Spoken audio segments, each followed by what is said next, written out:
If you're a liberal, you should vote for anybody except Trudeau. Everything about the Trudeau mandate and the Liberal Party has been wrong.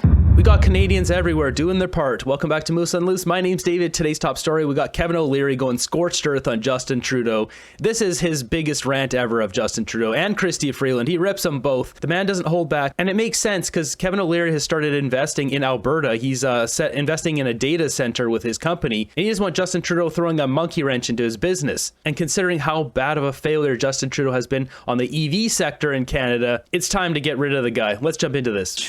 Okay, let's start with your take here. You've been a vocal critic of Justin Trudeau as a Canadian entrepreneur. What do you make of the fallout here over the departure of Chrystia Freeland? First of all, Freeland is the worst finance minister Canada's ever had because she's never run a financial institution. She started as a journalist.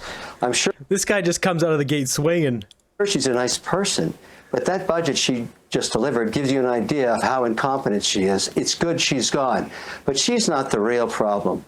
It's Trudeau. I don't know if you've looked at any number you'd like to measure in the last 9 years.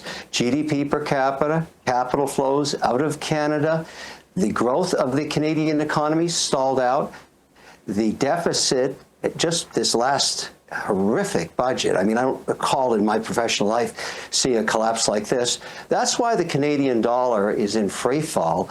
It's Justin Trudeau and his policies. And remember, we have to celebrate the fact, if you want to talk about longevity, he's been very successful as a prime minister, and he did it all without any executional skills. Now, the Canadian people pay the price, and it's just horrific what's happening to the country. Unbelievable mess. Okay, it's embattled at home, mocked abroad. Kevin, Trudeau and Canada now becoming the target of U.S. President Donald Trump's roasts here. How does Canada manage this relationship with what is an unpredictable U.S. leader? Well, let's talk about why this is happening to Trudeau and why he is embarrassing Canada so much. As you recall in Trump's first mandate, both Freeland and Trudeau bashed Trump almost every day they could. And Trump did not forget this, and he's been waiting for the moment to get back at them. That's what we have here. This is a feud. This is a bone to pick. I think Donald Trump is doing Canada a favor by humiliating Justin Trudeau and forcing him out the door. I think he's really stepping up and trying to help us get our country back. Thinking he would never come into power. He is a relationship guy. He doesn't respect or like Trudeau. He's said so much in the last 2 or 3 days, as well as Freeland, who he despises from NAFTA 2 negotiations. She's gone. He would love to get rid of Trump, and I think he's doing a good job embarrassing every Canadian internationally with what he's doing with all of this social media. And Trump realizes that he won't be negotiating NAFTA 3 with Trudeau. Trudeau's going to be gone one way or another, and that's a very good thing for Canada. Canadians want to see their dollar in free fall. How long do they want to lose the value of their passport and the Canadian brand in places like Egypt, India, and China, where they don't even let us in anymore without a visa? Trudeau has done unbelievable damage to Canada over the last 9 years. Every Canadian has almost a moral obligation, regardless of where they come from or what their religion is or what party they're associated with, to get rid of this man. We almost need a policy inspired by Justin Trudeau that looks at every single thing that he's done bad for our country and put in new policies that protect Canada going forward. We have Pierre Poilievre here. We have faith he's going to do what's right for Canada here. I think he really will do it. But eventually Poilievre will retire, and there'll be someone else, and there'll be someone else. We need new policy in place that protects Canadians going forward against terrible politicians, terrible prime ministers like Justin Trudeau. Not just Canadians being able to call referendum, but budget policies, all sorts of policies that protect the prices in this country, not being able to put in stupid carbon tax that doesn't do anything. Trudeau's got so many policies that aren't even backed by science. They just say it will work in the future, 2055. Don't worry. Stephen Guilbeault says so. He is damaging the country, and I can't wait personally. I do everything I can every day. I broadcast all over the world talking about how weak he is as a leader and how important it is he must go. I'm doing my part. Every Canadian should ask themselves, what are we doing to get rid of this guy? What should Canadians do to handle Trump, though, Kevin? Because we know Trump is a bombastic leader. He's someone who respects, as you said, relationships, also someone who respects what he perceives as strength. So what can Canada do, and what should Canada do as we face what could be increasingly more and more, it certainly looks like, an impending trade war? Get a new leader now. If we want to compete with Trump, and believe me, he doesn't want to impose tariffs, not on energy or anything else. We're two big trading partners, particularly the states on the border themselves. You ask any governor or senator on a border state, they don't want this trade war. But we need a leader. And right now, I think what's going to happen, regardless of who they put in place to replace Trudeau, the Liberal Party is damaged. It has been very, very poor.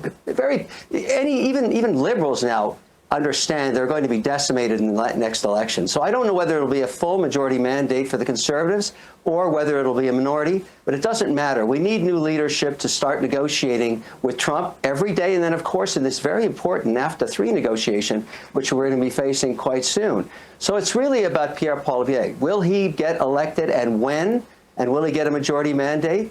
And it doesn't really... He's going to. The problem is he's not going to talk to Trump until he wins that leadership of the prime minister. He wants that respect. He wants to go in to Trump having that respect man to man. He doesn't want to go in there unelected yet. He knows Trump won't respect that. And it's smart. That's the way to do it. But in the meantime, we have Justin Trudeau who has to deal with Trump. And Justin Trudeau is too busy sucking his thumb under his desk right now, not even talking to cameras. He can't talk to a camera. Is he going to be able to talk to Donald Trump? I don't think so. The man's broken. He's a loser. He's a failure. It's time for him to go. But we've got Mark Miller, Justin Trudeau's trust fund buddy from high school, chirping in his ear that he should stay on, keep fighting. He was the guy who talked Trudeau out of stepping down. He was going to step down this week. Mark Miller talked him out of it. This is a big dumpster fire that people around the world are laughing at now. Matter at this point is just you gotta replace Trudeau. I mean, I'm here in Arizona. People are, they're laughing at us. They're laughing at us.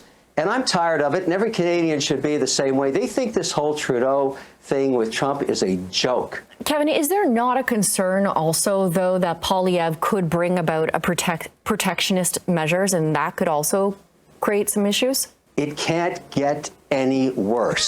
So think of it this way. I've talked to him, as many business and investors have.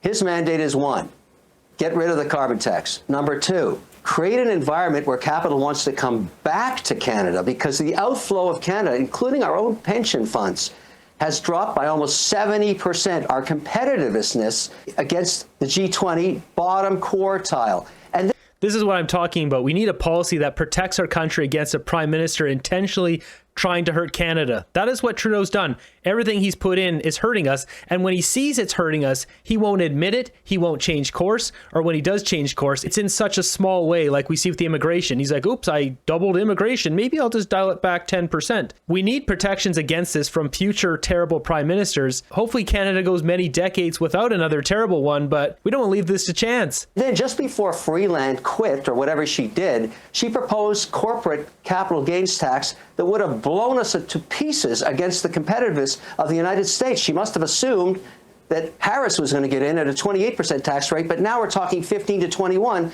and she's proposing 32. That'll decimate capital formation in Canada. Everything about the Trudeau mandate and the Liberal Party has been wrong, and you can measure it any way you want. If you're a Liberal, you should vote for anybody except Trudeau, and I think, unfortunately, that party is going to spend, I don't know, 4 or 5 years in the penalty box. Too bad. Yeah, more than 4 or 5 years in the penalty box. Thankfully, the capital gains increases didn't get pushed through because they weren't completed yet. The one and only benefit to the STTC scandal, it's locked down, so that couldn't get pushed through the House. Bad. And that's why Carney is not taking that job. He's not crazy. He'll end up in the opposition, which is the definition of living hell in Webster's dictionary. That poor guy, he's not stupid. He's not. No one's going to take that job. What should happen is Trudeau should lead his troops into the valley of death and take the hit. And then the country can fix itself. It's time for him to find a new job. I have no idea what that's going to be, because I won't be hiring him. He put a candy store bankrupt in 2 days. Okay. I'm curious, what is Trudeau's new job? What will he do? Will it be a feminist organization? Is that why he's been giving away so much of our money to those kind of initiatives in weird places around the world? Will he just be busy collecting random briefcases in Africa? Who knows? Next up, we have Chase Barber here from Edison Motors. I had a story about him a while ago about the money laundering thing that NDP was involved with the Clean BC program and NMP here in British Columbia. So he runs Edison Motors, which is a hybrid diesel-electric logging truck company, basically the only one in North America, and he wasn't getting any of those grants. And the government, working with MNP, another company, was basically trying to force him to go through MNP to get the grants, but then MNP would get 20% of the grant money, hence money laundering. And so what we're talking about here today is he's trying to build out this shop, and he found a perfect place to do it in Terrace, BC. The city of Terrace is so stupid that they basically said they didn't want his business in the town. This is essentially the problem in Canada. We've got bonehead leadership. I am so tired of all the bullshit regulation in this country that just stops businesses. Since we were looking for a new shop, a lot of you guys asked, what happened to that shop in Terrace? You guys had an offer. I thought you were moving up to Terrace. I will tell you exactly what happened to that property in Terrace. It was a beautiful shop. They used to do the old Hayes HDXs, so it had a history of truck manufacturing. It had everything we needed. It was nice. It had overhead cranes. It had an office space. We put in an offer on it. That offer got accepted. We had the financing all lined up with an investor who was going to buy that for us to operate in. But here's what happened. We had to apply to the city of Terrace to operate, and the city of Terrace said, we don't really want to see that manufacturing here. They said they were only going to give us a 3-year permit to operate in. That's not worth the investment for us to just move there for 3 years. They said manufacturing doesn't look good for their city. They'd rather see something commercial like a coffee shop or a dealership or something else on that property. They just didn't want to see manufacturing jobs. That seems absolutely insane that he can't move in there because of the city.